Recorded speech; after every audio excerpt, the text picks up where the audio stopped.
You know, this police state is really going all over the place. It's not just in the United States. Europe, and especially London, is out of control, and it's now coming out in the mainstream. This is the Telegraph, and other blogs are picking it up, that police are arresting innocent youths for their DNA. This is an officer claim, so we'll see where it goes. But we know they have the database. We know that people are voluntarily giving up their DNA. I mean, we had Hoosia's daughter go see McGruff, the crime dog, and what'd she come back with? Get on the little mic. What's the deal? Oh, yeah. So, well, you're talking about the biometric scan action? Yeah, I want to tell people how much they databased your daughter. What'd they get from her? They got her DNA, right? Yeah, they got she got the DNA, fingerprints. Looks like she got the dental records going on. And it was all fingerprints. It wasn't just a thumbprint, right? Yeah, all the fingerprints, little picture, basically a mugshot. All because of a cartoon character in a suit. And really an image that we grew up on. McGruff, the crime dog, took a bite out of crime, my friend. And, you know, those 3 networks I was just talking about that are almost in a deal to purposely come together at the apex of the pyramid, they're the ones that promoted him. Every Saturday morning that we were watching the Smurfs. Didn't he have his own cartoon? For a little while. See, he had you know what he also had? He had the cartoon commercials at first, and then it was him in a suit commercials, but he would always come to the school. So you got really comfortable with him, and that passed on generationally. You know, it's kind of like Mickey Mouse on a lower level. But McGruff the crime dog is now DNA databasing. If they can't get McGruff, they're just arresting young people as young as 10, believe it or not, and taking their DNA.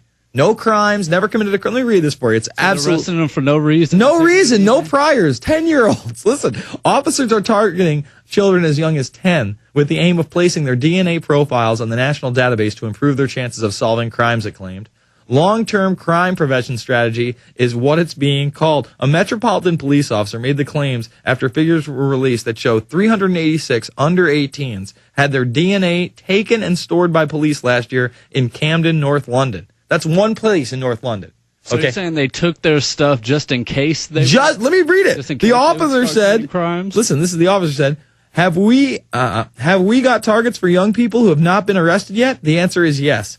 But we are not just waiting outside schools to pick them up. We are acting on intelligence. It is part of a long-term crime prevention strategy. If you know you have had the DNA and it is taken on a database, then you will think twice about committing a burglary for a living. We are often told that we are just one chance to get the DNA sample, and if we miss it, then we might mean a rape or a murder goes unsolved in the future. Oh, man, it's totally like that one movie, Minority Report. Yeah, I mean, everything's like in fact, you know what? I'm glad you brought up Minority Report, because that's going to be a good segue into Project Natal. Get that Project Natal up there. This is the Milo thing. I've talked about Project Natal. There's a blog over on the Infowarrior, but I want you to see how intelligent some of these games, the games have true AI, and the scanning is unbelievable. I mean, this is really, you're the controller. It's out of control, if you will. Wait, no. This one, pause this one. I gave you a second one. That one breaks up in the middle. It gets weird. Bring it up from, there's another one loaded up. I'll take a couple calls in between, but you have to see Project Milo. It's a young boy, so it's very appealing. All right, bring it back to the very beginning, because you got to hear exactly what he's talking about. Right here, this girl is interacting with this AI character and talking to him about homework. And one of the creators of this is really guide you through some of this. But this is today. It's a reality. And this thing is doing so many amazing things that are so in-depth. And the camera is seeing her on another level and interacting with the graphics on another level. Play the clip. This is why you need a PrisonPlanet.tv. Hi, Claire. You okay? Actually, I'm a bit nervous. You? Nervous? I don't believe it. This is the first time that thousands of people are going to see this. Thousands of people? Here we're seeing Claire being recognised, and the emotion in Claire's voice being recognised, and that emotion reflecting in Milo's face. Those are all being seen for the first time. So listen, I was thinking today you should let me beat you at football again. That is if you finished your homework. You have finished your school project. What happened there is that Claire knew Milo so well, she knew when he was worried about something. His head was down, He wasn't looking at the camera so much. And this is about you meeting a character, a person. Well, why don't I help you with yours? Then yours will be brilliant. All right. I could just try to catch some fish. Draw some pictures in my journal. Maybe I'll do okay this time. I think that's a good idea. Lift off! Don't know till I try, do I? Exactly. See? I've got everything we need. Well, great. Let's get started then. You've got to put these goggles on. Goggles? Put them on like this. Okay. What?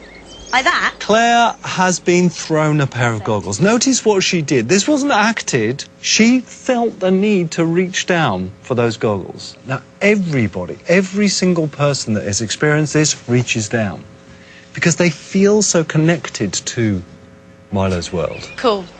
So what are we doing? Do I have to stand at the edge? Go on. Put your hands in.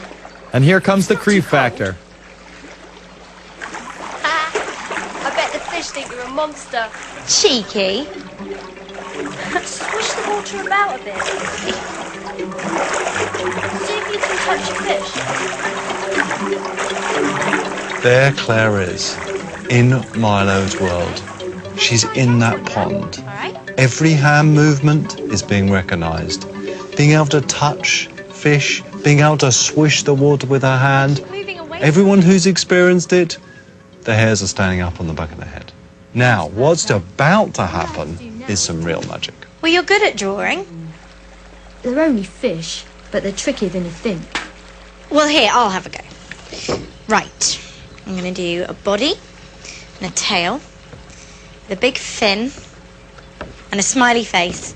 There we go. What do you think? Look at what just happened. Orange. Claire drew a picture on a piece of paper. The piece of paper was held up to Milo. Natal recognised the piece of paper, scanned the piece of paper in. Milo looked at that piece of paper, recognised the shape, recognised the colour, and able to get on with his Thanks for project. your help, Claire. This is true technology that science fiction has not even written Don't about. forget your mum's birthday. And this works today, now.